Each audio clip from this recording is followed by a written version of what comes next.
All right, well, welcome everyone.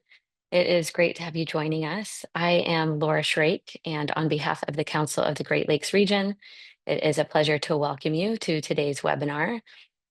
We have quite an informative and forward-looking discussion planned for today. Joining us is Jason Jabbour with the UN Environment Program. Jason was instrumental in the development of a new Global Foresight Report that was just released in July of this year. The report, Navigating New Horizons, set out to translate future uncertainties into current decisions and to assess indications of changes that could result in developments potentially impacting planetary health, human well-being, and the way society functions. Jason is going to share findings with us and break down some of the drivers of change that were identified and the critical global shifts that can affect the future of planetary health and human well-being. We will have time at the end for questions, so please use the Zoom Q&A box should you have any questions for Jason regarding the report and his presentation, and we'll also try to get to some of the questions that came in with the registrations. But first, I want to kick us off with some context to the region and introduce the Council of the Great Lakes region to those who might be new to us. So when speaking about the Great Lakes region, we are referring to the economic region, which includes the 8 US states from Minnesota to New York, the 2 Canadian provinces of Ontario and Quebec, and many First Nations. The region is home to over 110 million people, and it is the economic engine of North America. Based on economic output, if the Great Lakes region was a country, it would be the 3rd largest economy in the world. And in addition to the region's economic prominence, it also stands out for its environmental significance. The Great Lakes region is guardian to one of the largest surface freshwater systems in the world.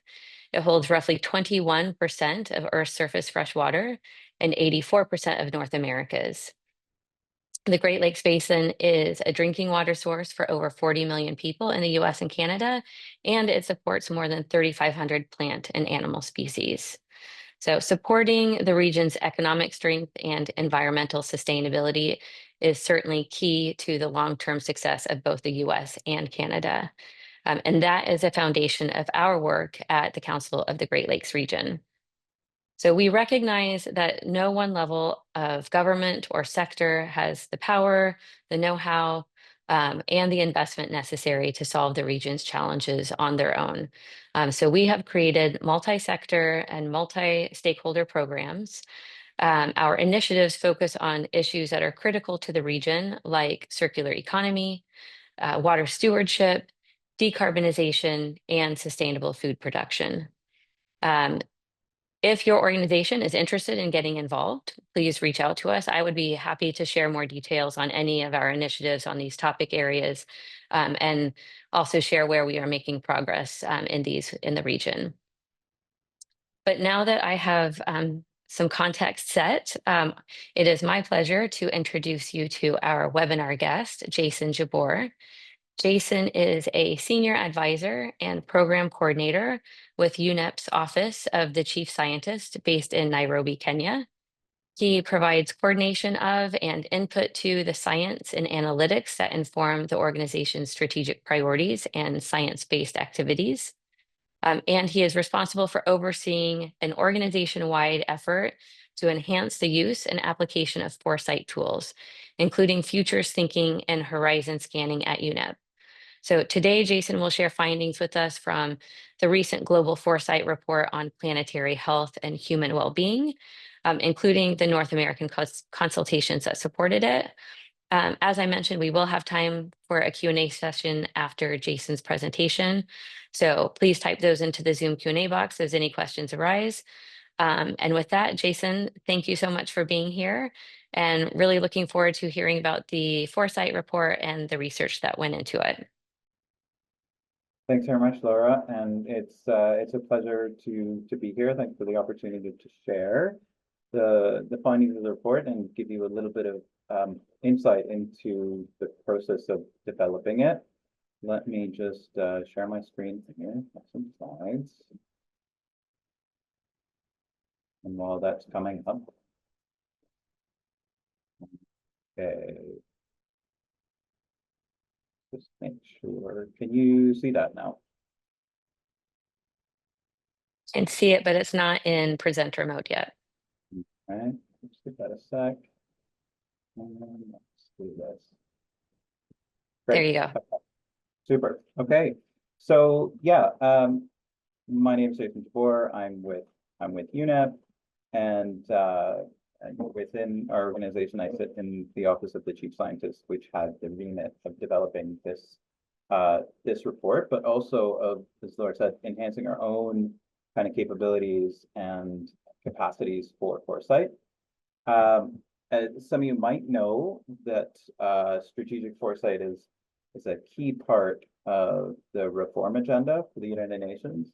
And there is this quintet of change, as it's called, and strategic foresight is one area that's seen as critical in terms of modernizing the UN and really just stepping up our skills in an area that we think and member states think could help in the prioritization of issues and being far more, let's say, anticipatory than response driven. So we set out to do that. Before I get into it, I just want to make sure we're on the same page in terms of foresight and what it means. I'm not going to belabor this, but what I do want to differentiate, or what I do want to make clear, is what foresight isn't. A lot of times people confuse foresight with forecasting or prediction, if you will, and it's not that exactly. Forecasting is more what the meteorologists do. So if you were to Google, what the weather was going to be in Toronto yesterday for today, you would get this response, right? Something very specific, a target almost. All of this kind of based on data and modeling data.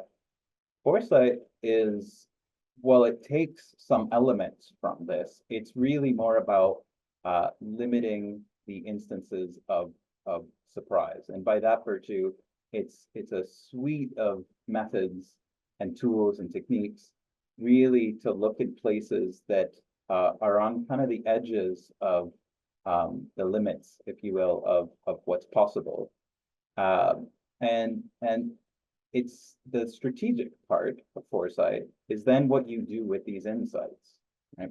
So we UNEP set out a couple of years ago, actually, to really step up our game on foresight. And of course, through the assessment work that we do, there are several elements of foresight that are kind of ingrained in our work. And it's not that we haven't been doing foresight, but we took a view that we wanted to be far more systematic, far more evidence-based about foresight. And so we set out a pretty intensive process to discover and to learn about emerging issues, on the horizon, and to look in places that we don't typically look in, and to talk to individuals and people and experts that we don't necessarily engage with.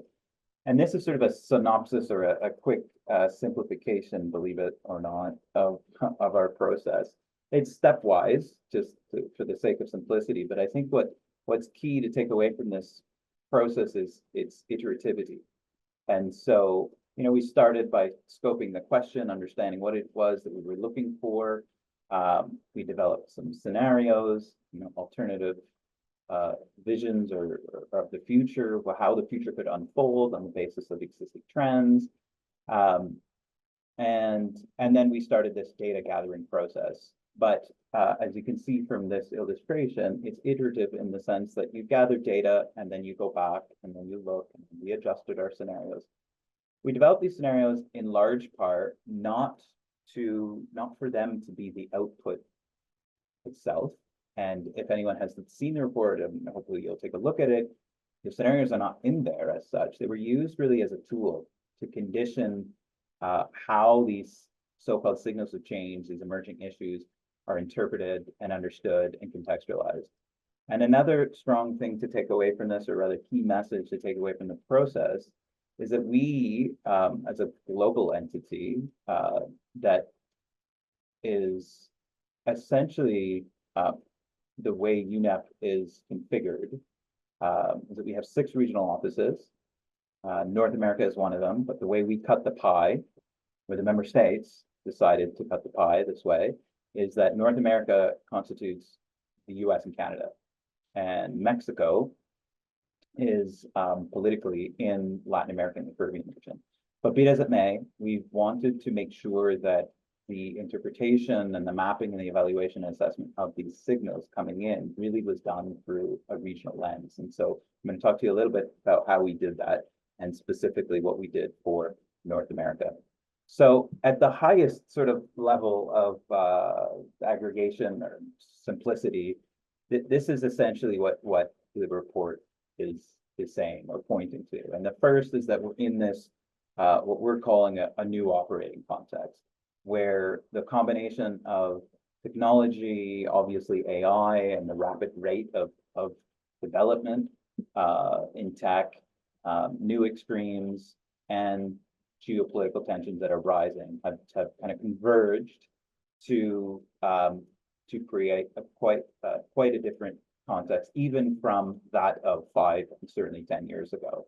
And some of you may have heard this concept, global polycrisis. I think it's picking up traction, and we very much use the polycrisis as well as a framing for the report. And the emphasis there is that it's not just that these crises, whether they be environmental or otherwise, it's not just that they are temporally or spatially linked and converging.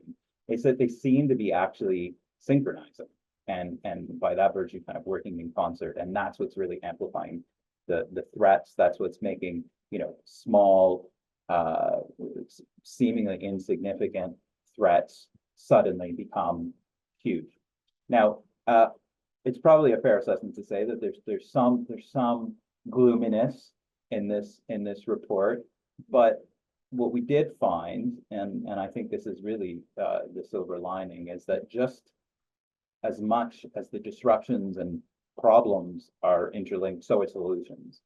And by that virtue, they too can coalesce and amplify each other. And that's really sort of the spirit of the 3rd section of the report, where we look at key areas of intervention.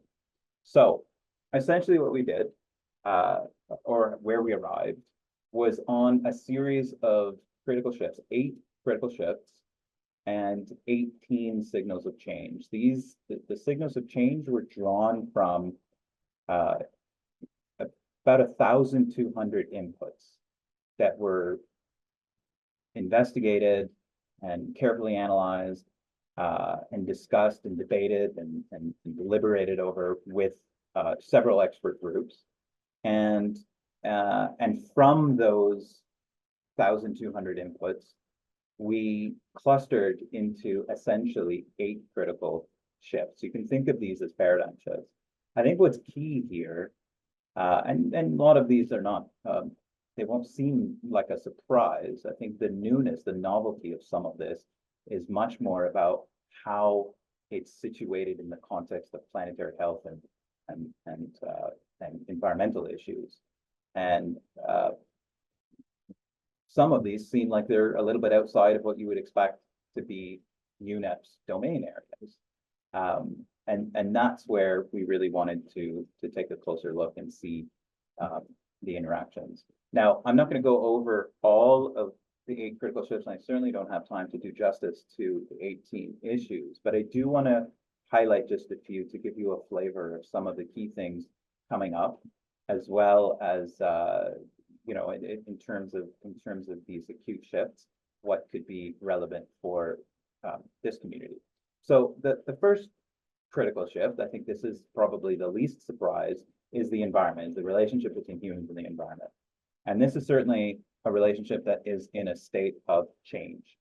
On the left, you have this figure of the Great Acceleration, which I'm sure many of you have seen. It's drawn from the work of Bob Costanza, and what we did was take liberties to update the the data, which was from 2007, and it's pretty self-explanatory. We are, rapidly uh, pursuing or headed down a path that's deeply unsustainable at increasing speed.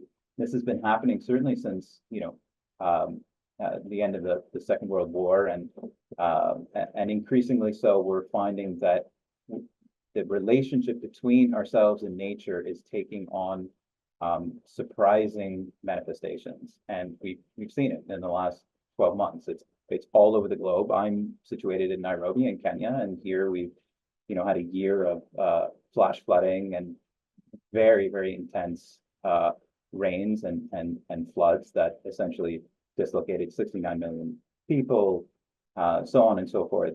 The situation in Brazil, the situation not dissimilar in India this year, earlier this year, the fires raging in North America. And so what you're seeing here is this continued environmental degradation and these cascading shocks really pushing us to our limits. The next critical shift, or another critical shift that is quite prominent and I think very important for in the North American context, and certainly for the Great Lakes region, is resources and this scarcity of resources and the increasing competition and subsequent dynamics that this is causing. And look, the real purpose of this illustration is to show that with this energy transition that we're all pursuing, there is sort of a double-edged sword here, and that is there are several rare earth minerals and resources that we are going to extract and need to extract in order to realize this transition. And be it as it may, a lot of these resources happen to be in places that are quite tenuous, and that's putting enormous amounts of pressure and in some cases increasing the confrontation in places where it's very difficult to manage the extraction of said resources. And so we have this really difficult push and pull between, on one hand, the electrification of mobility, of feeding this energy transition and decarbonizing, and at the same time opening up this Pandora's box, if you will, or this new paradigm of how we're going to navigate the intense increase in demand that we're going to have for these critical minerals. The next one is mass force displacement. This is actual data. The projection is the dotted line, and we had this. The data is right up until April 24. We were writing the report in May. So this is as an illustration just to show you how quickly things are moving. I mean, first of all, you can very obviously see this 340% increase in 2 short decades. But what's really troubling is the rate of increase. We had here a pretty conservative projection of 128 million individuals forcibly displaced by December of 2025, and we've already passed that because in the intervening months since we were drafting and went to print, I don't mean to sort of belabor what is happening in the Middle East and in Sudan. And so this is just to show you how quickly this is happening. And you might step back and say, okay, well, yes, that's a big number, but proportionally speaking, it might not be. And I think what's troubling here is not just the rate of change and where and how fast individuals are being displaced, but why they're being displaced and how they're being displaced and where it's converging with environmental and climate related issues and disasters. And so we'll get into that in a minute as well. So beyond these bigger phenomena, these bigger shifts, we looked very carefully at what we call signals of change. These are early signs, early indications that a small development might actually be hugely disruptive. When I say disruptive, it could be in a positive sense or in the negative sense. Most of these are negative. These are issues, or rather, these are signals in that they have not actualized. They have not necessarily come to fruition, so to speak, or their disruptive potential has not completely come to fruition. And you see sort of the constellation of what the report gets into. SRM is solar radiation modification. And so let's have a look at some of these ones. So the number one, and this is all gleaned from Delphi surveys of experts, thousands of experts. And the number one in terms of, its intensity, the intensity of the impact, but also its likelihood of occurrence, is this issue of uninhabitable space. And the research has been looking at this for a long time in the context of the tropics and a warming world. It's true, the belt, let's say, the tropical belt, where the vast majority of land and spaces that are seemingly and looking like they will be uninhabitable in terms of supporting human life. Yes, they're in the tropics, but what we found, and what's I think interesting for this region, is that it's also affecting the temperate region. These are some shots, and you might be familiar with them, around the Great Lakes region, and of not just obviously flooding, but places and instances where we can see that it's already at our doorstep, this issue of displacement. Now, obviously, the Great Lakes have had a natural kind of variability and oscillation of their levels, but it is no secret that in the last 10 years, and certainly in the last 5 years, that this is becoming far more erratic and very difficult to manage and understand. And so, we need to start looking at not just new infrastructure and where we put new infrastructure and how we deal with our shorelines, but we have to actually talk about whether we need to reconsider existing infrastructure and how disruptive that's going to be, not just in a residential perspective, but from a commercial and industrial perspective as well. Another signal of change is these decisions that we're making being increasingly detached from scientific evidence. And there are, examples that abound. I think looking back at COVID, we could see that as perhaps proof positive that so many of the decisions that we're taking were increasingly, detached. And so this is having huge implications for the whole environmental apparatus and lots of our existing efforts. Something that we really need to pay attention to. The unforeseen impacts of harmful chemical and materials is something that this is actually the second most pronounced signal of change and potential disruption. And this has a lot of implications, obviously, for fresh water. It's no secret that the Great Lakes is the ecosystems within the Great Lakes Basin and the Great Lakes ecosystems are, we're starting to understand or have a better picture of just how bad things could be in terms of our exposure, in terms of quality, water quality, and in some cases, what we're coming to see and this is becoming more prominent in the discussion on plastics and microplastics, is that what we thought was perhaps less harmful exposure is actually having, and seems to be having, some pretty intense effects, including on our cognitive health and fertility. So the report ends on a series of, and keep in mind this is a global report, it ends on a series of what we call areas for intervention or areas for action.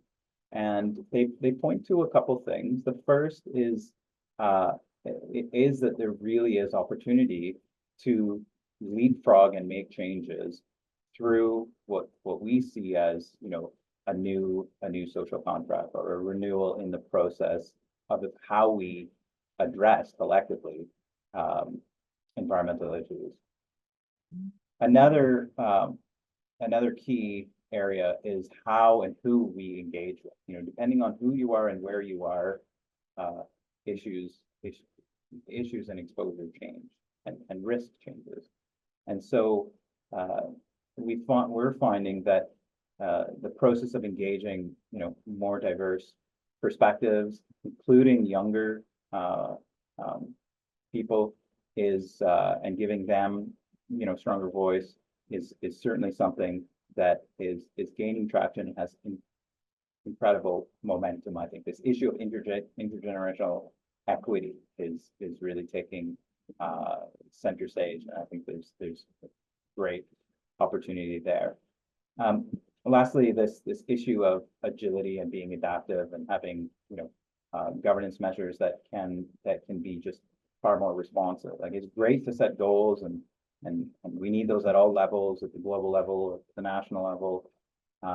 But we need to make sure that the short-term targets don't come at the expense of the ambition. And so we need to be, I think, a bit more clever in terms of having perhaps some intermediary targets and indicators, and the ability to course correct.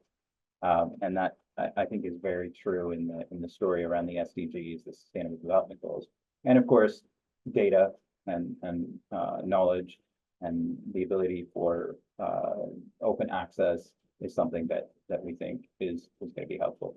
And before I conclude, I just want to take a step back and hone in on some of the inputs that were specific to the North American context, and that we gleaned through not just the survey respondents who came from North America, but we actually had a workshop or a sense, what we call the sense-making workshop around those scenarios.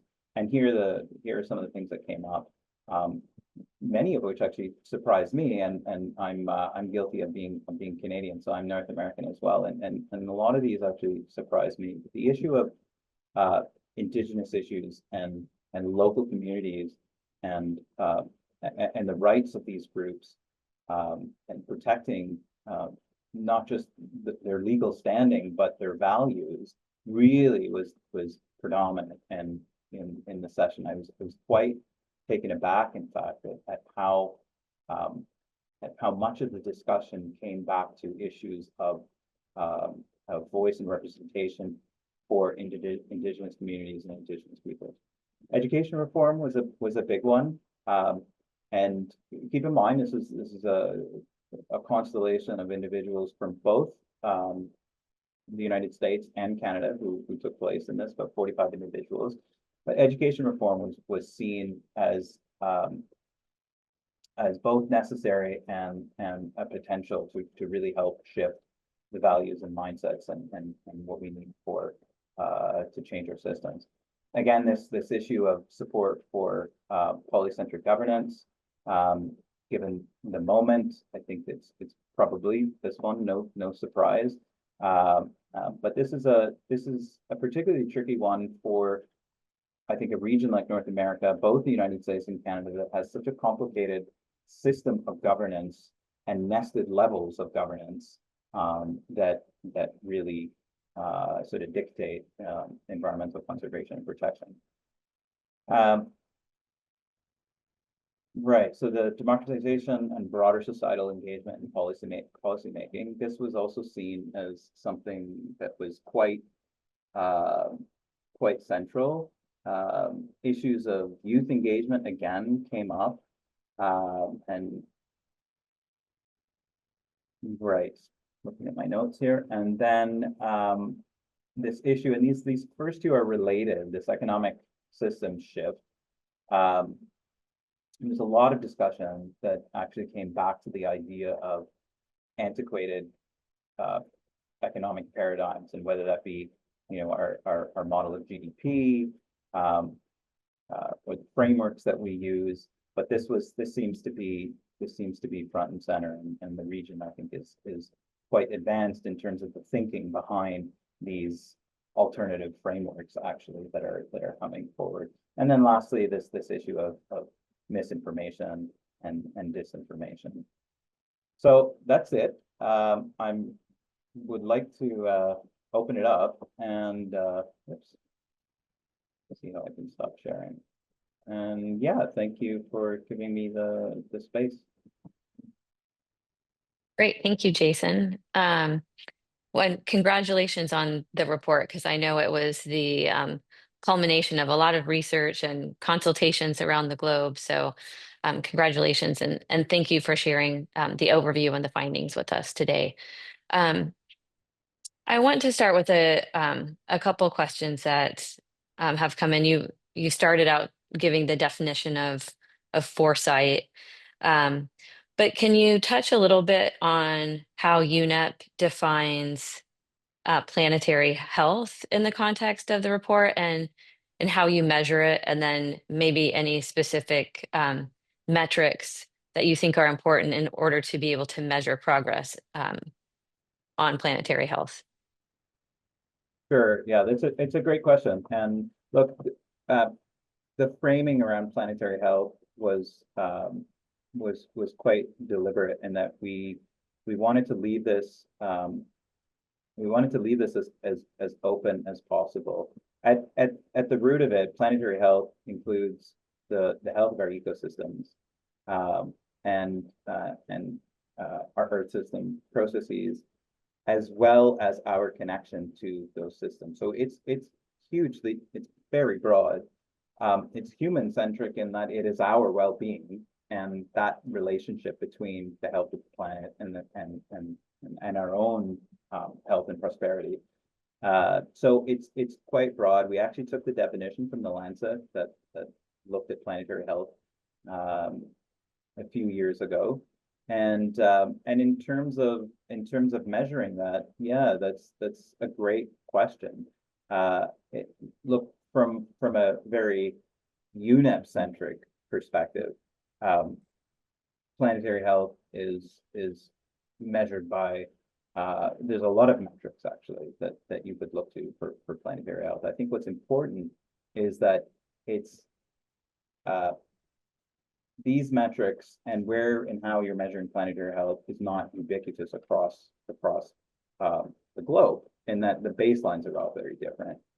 So both the baselines in terms of people's well-being and aspirations and quest for greater prosperity, but also the health of those ecosystems. And so at the root of it, it's making sure that we're not backsliding and degrading our ecosystems beyond current levels, wherever they are. And yeah. Great, thank you. That's really helpful. And you mentioned some of the challenges that go into creating the foresight report also, especially just thinking about like long-term impacts of environmental degradation on human health. And I know we had chatted a little bit before about how things are constantly changing. So as you're doing this report and the consultations, you're needing to factor in like immediate changes that are happening around the world. How often do these foresight reports need to be carried out, or at least sort of checked with, okay, are we still where we thought we were, or still going in the direction that we thought we were? Right, that's a great question. I mean, I think in terms of the report itself, the report is one snapshot of this process of scanning the horizon for issues, really, as simple as that. And then taking, the aggregate of that data and those insights and making sense of it against our current trajectories, against our current trends. I think that it's less important to put out these types of reports with such periodicity as it is to just monitor. I mean, developing these insights is one thing, but they're really not very useful unless A, you do something about it, and B, you are prepared to continue to monitor the state of, and particularly at the signal level. Signals like the deployment of solar radiation modification. That's not happened yet, thankfully. But we do need to monitor the clues that came to the table, so to speak, that gave us the impression that this is on the horizon. And that, I think, requires a little bit of a shift in how we do business and how we monitor the state and trends of the environment. We need to do, I think, what we've done in the past and couple that with looking out for and monitoring these surprises. And in a lot of cases, these so-called signals of change seem pretty esoteric and really far out there, but I think sadly, increasingly, they're coming to fruition. Yeah. And you mentioned, that we need to do something about it. So what are some of the key actions that governments could take to better align policies that promote the environmental sustainability and public health and use the report in order to take actions at the government level? It's a great question, and I will not give you a great response, I can promise you, but it's a tough one. I think there's a lot of dimensions to it. The first thing is, I think, investing in the tools and processes to stress test your existing decisions and policies. Putting a less good policy in place is a lot more dangerous than not having a mechanism or a tool to course correct or retract. And so that's where I think foresight tools and foresight practice really can be really helpful. And there's all sorts of examples of where that's happening in both the US and in the Canadian context. There's actually really strong foresight that actually does inform policy by virtue of stress testing against these possible futures. Beyond that, I think another thing that can be taken from this, so to speak, is the interlinkages piece. When we put out this report, and still to this day, we have some stakeholders, some member states who are asking tough questions about, are you stepping out of your lane? Are you looking at issues that possibly are outside of your scope, your mandate? And while those questions are valid, and we welcome them, the issue is that everything has been so much of the drivers and the pressures have become so intertwined that it's really difficult to see where one problem ends and the next begins, and it's not clean. And so I think this issue of bringing in systems thinking and looking really at the interrelationships between megatrends right down to possible disruptions is something that governments need to consider more carefully. Yeah, absolutely. With that connectedness, I want to go to one of the questions that just came in, and they're asking how can local, national, and supranational entities best coordinate local actions so they can have impact, especially since entities have different lenses on the future. Yeah, it's a good question. I mean, my sense is that local action is picking up. The strength of in the environmental sphere. And we've seen this play out, and there is actually one of the positive signals. There's three, you could say, less, three signals in the report that we point to that you could say are positive for planetary health. And one of them is actually network and local resilience building. And I'd invite you to have a look at that. But in essence, I think where we're seeing great progress and strides is coalitions, subnational coalitions. So, local is a big word, but everything from the grassroots movements to municipal coalitions. I mean, the fight for climate and carbon neutrality is really been driven by the cities all over the world, and certainly in North America.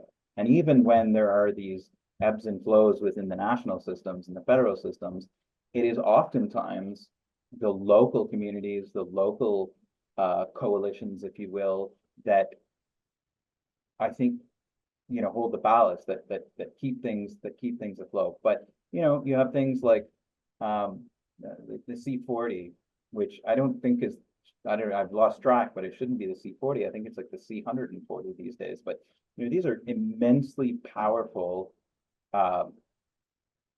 movements and networks. And so that's an area where I think I'm actually quite positive that there's great traction there. Yeah. And what about the private sector? What role do you see business having with the In planetary health and human well-being? Like, can they be incentivized to support the progression that we need to see? Yeah, it's a massive role. It's this is not these systemic issues, and a shift towards greater planetary health or greater sustainability is, in the context and the model that we're in right now, is impossible without private enterprise. That's where the momentum is. That's where the financial flows are. That's what's actually having more push and pull, and increasingly so, than anything else. I think, look, the boundaries of governance have really shifted in terms of the roles, and we're seeing that play out. And so there's a huge role, and there's all sorts of ways that they can be incentivized. I think we need to do this, eyes wide open, and make sure that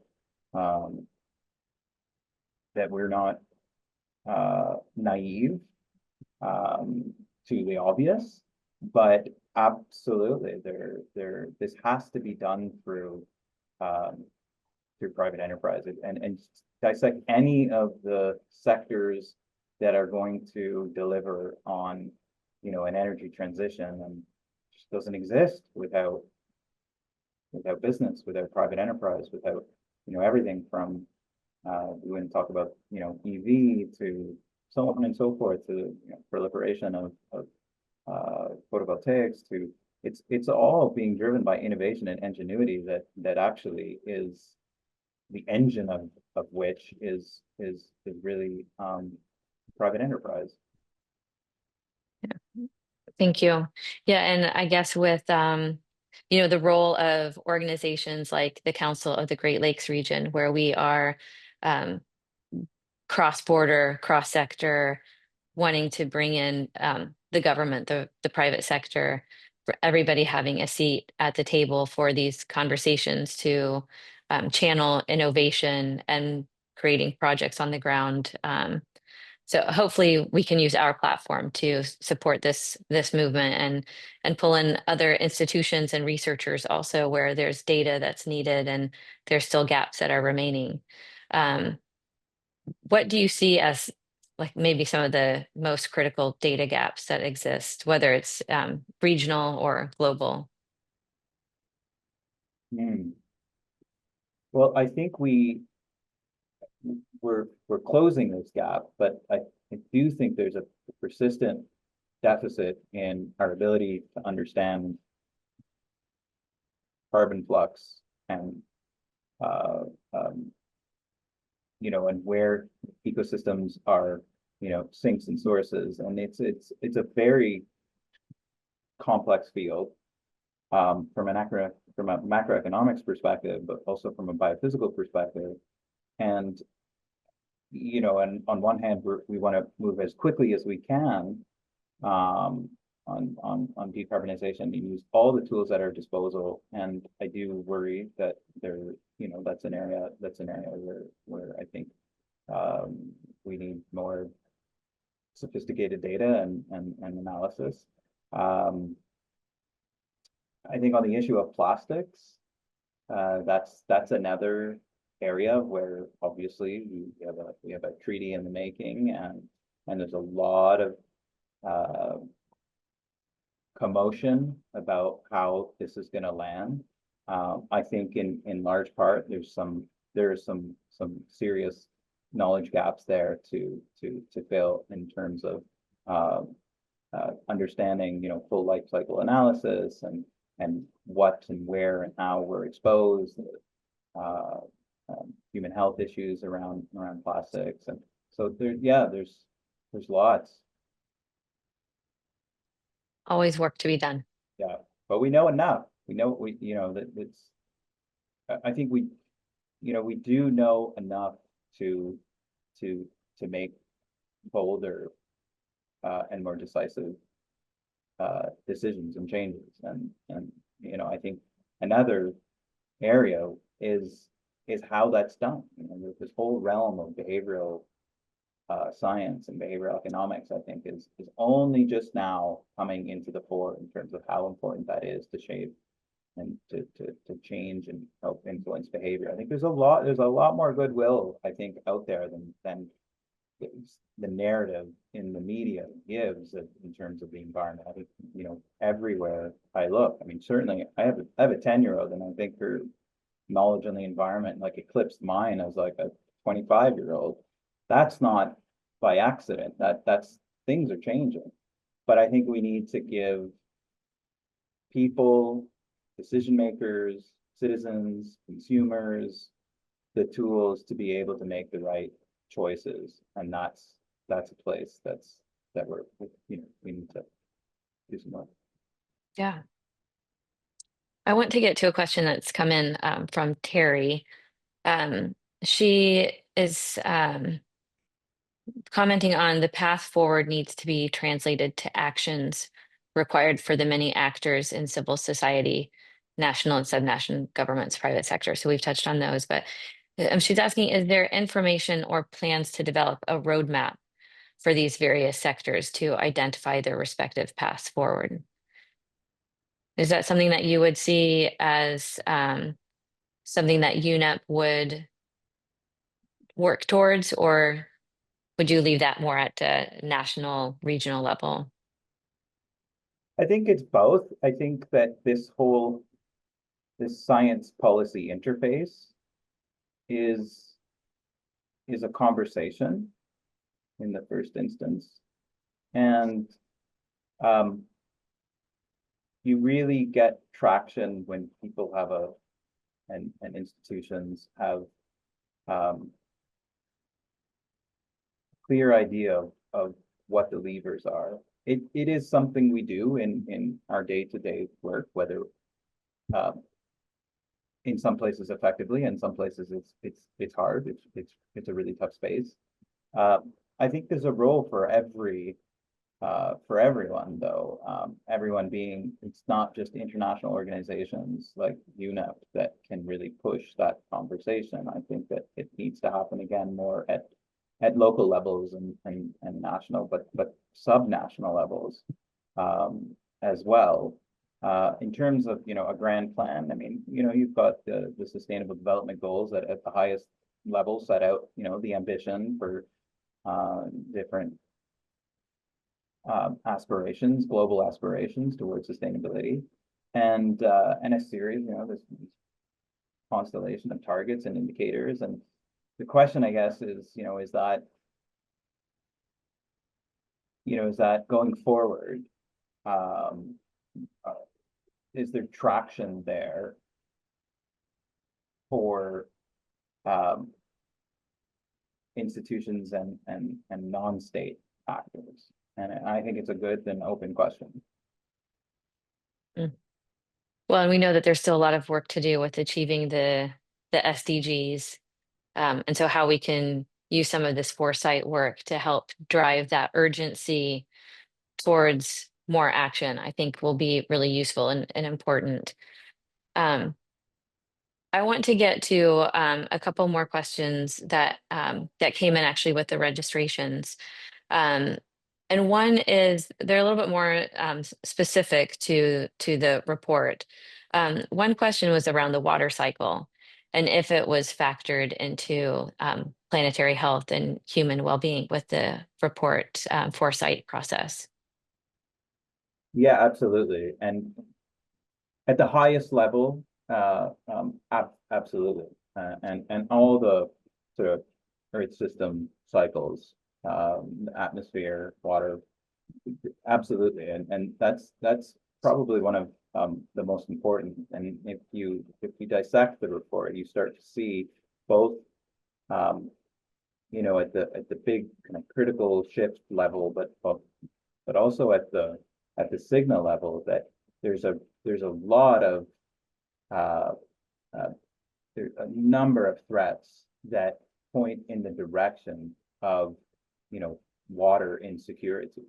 And that water insecurity in large part is a function of destabilized water systems and the water cycle being increasingly put under pressure, and our ability to keep up, and that it's hugely central to the planetary health.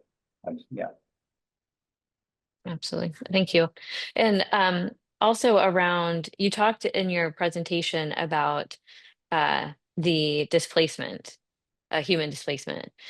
Can you touch on the human migration that's projected to come into the Great Lakes region because of climate change? Is that something that came up with the North American Consultations in the report? It didn't come up directly, but in listening to your presentation, actually, and just reminding me, of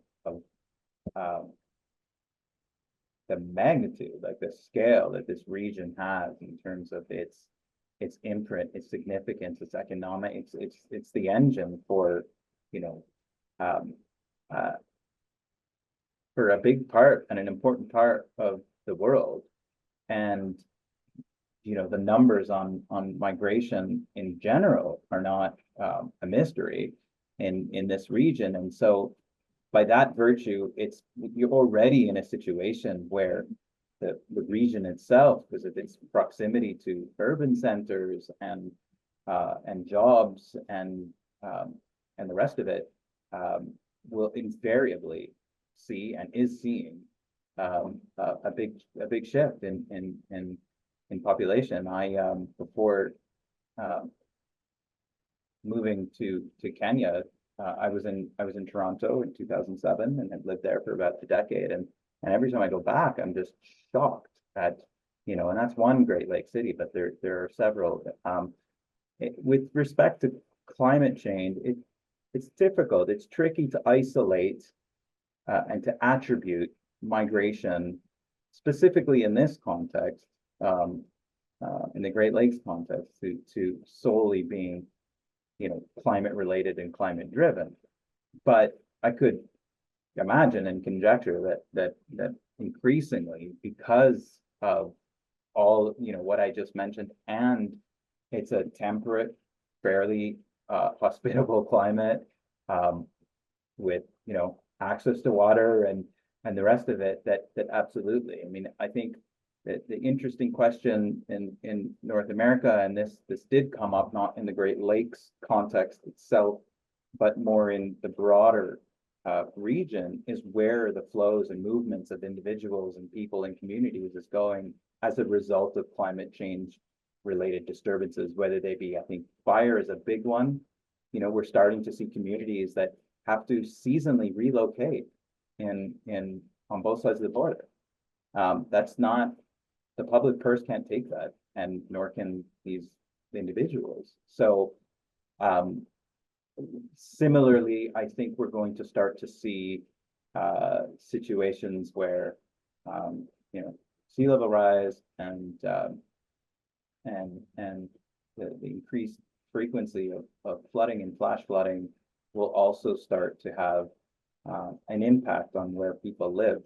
And I would conjecture that the Great Lakes region is going to be an area that yeah, will have some dynamics there.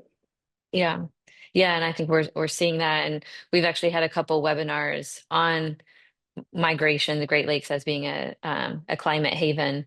And somebody has wrote in reminding us of the book Move, which I know that we did a webinar on with the author of that book about 2.5 years ago. And then just recently, last year, did one with some people from Michigan, including one who was a climate migrant who moved from Oregon to Michigan as a result of just wanting cleaner air. So it's something that the region is already seeing, and I think we need to definitely consider that into decision making at local and state provincial levels.